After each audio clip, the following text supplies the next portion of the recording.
From Anshe Sfard Beth El Emeth Congregation, it's time to take 10 minutes for Torah with Rabbi Joel Finkelstein. Welcome to our discussion of Parshat Mikeitz, Chanukah, You Are Enough. If you look at the miracle of Chanukah, we ask, what is the meaning of this miracle? So, what was the miracle? There was one jug of oil that was found. They were trying to rededicate the Beis HaMikdash. It had been defiled. They're trying to light the menorah. They only have one jug that's pure. Are they going to use impure oil? What are they going to do? It takes a while to get it ready. So, sure enough, the oil lasted for 8 days. Well, what does that teach us exactly? What was the message in that? So I'd like to suggest the following. Just like that oil, that one jug of oil was enough, so too a lot of things in life are enough. When a person puts his full intent, they cleansed the Beis HaMikdash, they lit the menorah, they were trying the best they could with what they had. God says, you know what? That's enough. So we know that that sometimes whether you bring a lot or a little, sometimes a person just brings a bird as a sacrifice. Others may be able to afford a sheep or a cow, but all he could afford is a bird. We say it's reich nichoach Hashem. Rashi tells us that it's also sweet savoring smell to God, that God loves it also because when you bring something with your whole heart, that God likes it. So when you bring something, whatever gifts you bring, that's enough. Sometimes you say, coming to the party, what can I bring you? Just your presence, that's enough. And this is true in so many realms of life. For instance, as we are parents, are we good enough as parents? Do we have enough resources? Sometimes you have one child, you love them very much, and you have another child. Can you find enough love in your heart to love the next child, and the next one, and the grandchild, and someone else? And the answer is, we have within us enough. The miracle of Chanukah is reminiscent of a story in the Book of Kings, Melachim, where it says that Elisha was told there was this woman. She was her husband had been a prophet, and now she's widowed, and the orphans are threatening to be taken away. Those to whom she owes money are going to come and take away her children because she has not paid her debt. So he says, "Look, what do you got?" He says, "All I have in the house is asuch, a little bit of oil that I could maybe pour a little bit."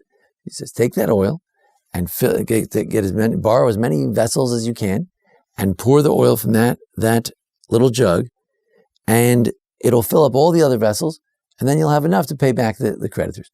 So sure enough, she gathers a few vessels. She could have gathered more, but she gathered a bunch, and she starts filling it up, and her son is helping her. "Give me another vessel." This little jug of oil, it fills up that vessel. "Give me another one." Fills up that vessel. "Give me another one." And then she says, "Give me another one." He says, "I don't have any more vessels." And that was it. As much as she needed, that's how much oil came out of that vessel. What Elisha was telling her, that whatever resources you have, you can squeeze that and you can make that work. Sometimes we feel like, we don't really have enough money to raise our family, to do this, to have more children. And somehow we squeeze from whatever you have. That is enough. In this season of giving, Chanukah gifts and all kinds of things, people feel like, maybe I should have gotten this present, I should have gotten that present. And the truth is, that whatever you have, that is enough. Appreciate what you have. You don't need any presents. Whatever you have, that is enough. It's interesting when Yaakov says, what are we going to do?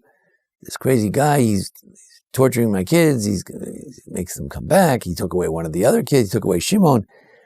We have to get our wheat. How are we going to get the wheat? He keeps accusing them of different things. He put the money back in their sacks. So he says, all right, take some nice things from the land. And for instance, take a little bit of tsari, this spice, a little bit of honey, a little bit of nechod and lod, and some almonds, and some different things. So, what do you mean a little bit of this and a little of that? If you have a big problem, you should bring a lot of fruit. Bring them a big basket of fruit, whatever you've got. Israel there was a famine, but surely there's enough almonds. You could pluck a few extra almonds and bring him a nice gift. After all, he's a viceroy to Egypt. They're wealthy people. He owns all the land, the wheat in the world. But no, he says, no, I'm just going to bring a little bit, because a little bit is enough. Whatever I bring, it's enough. It's interesting that same fruits that he brings, those are the same spices with which the Ishmaelites were going down to Egypt with those spices, and they purchase Yosef and they bring him down to Egypt with those spices to make his trip pleasant. As the Jews go down to Egypt with Jacob, unknowingly they're also going down to Egypt with the same spices. They get the same royal treatment. They go down with the beautiful smell of the land of Israel. They bring it with him. They bring it to Joseph. Joseph smells it. He remembers on the one hand that they sold him down with those spices. On the other hand, he remembers the beautiful fragrance of the land of Israel. Everything from Israel is enough. A little jug of oil from the land of Israel, a little fruit from the land of Israel. It's enough to remind us of what is. Sometimes we wake up in the morning and we wonder, are we enough? Are we going to be able to make it another day? Sometimes you're in the middle of a shift of work and you have another 4 hours to go, and you wonder, can I stir up the inner resources to do what I have to do? And the answer Chanukah provides is, yes, you are enough. You can do it. You have within you the inner resources to get done what needs to be done. But Reuven, he didn't understand that. When Reuven wants to offer, he says, let me explain that. We got to go down to Egypt and get that wheat. We have no choice. So he says, you could kill my 2 children if I don't bring back Benjamin. We got to bring Benjamin down. And his father says, what are you talking about? Then Judah says, look, I will serve in his place. I will take responsibility for Benjamin. If I don't bring him to you, I will have sinned to God for the rest of my life. So Yaakov could have said, how do I know? How do I know? Just because you're taking responsibility. And Yehuda understood that he's going to be the king. He's the father of the king, father of King David. He understands that his promise is enough. Just saying that I take responsibility. See, Reuven thought nothing of himself. He had a complex. He didn't realize his value. So he said, well, if I tell him that I take responsibility, he won't take that too seriously. I'll tell him that I'll kill my 2 sons. That'll convince him. He loves the grandchildren. He doesn't even care about me. Yehuda said, no, I'll take responsibility. I have enough goodwill that I can take responsibility. Just me, my persona.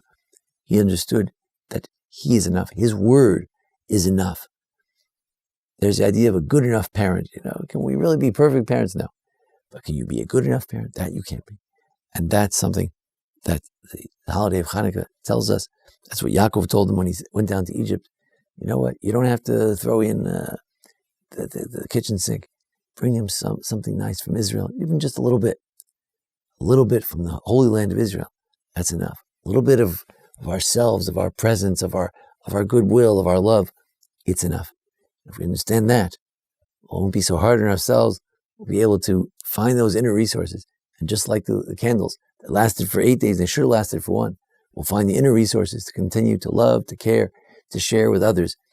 And hopefully, it will be enough. Thank you for joining us here at the Anshe Sfard Beth El Congregation for a discussion of the Parsha and the holidays. Join us each week for a discussion of the different upcoming events. And thanks to Jason Lefkowitz, our producer. Thank you.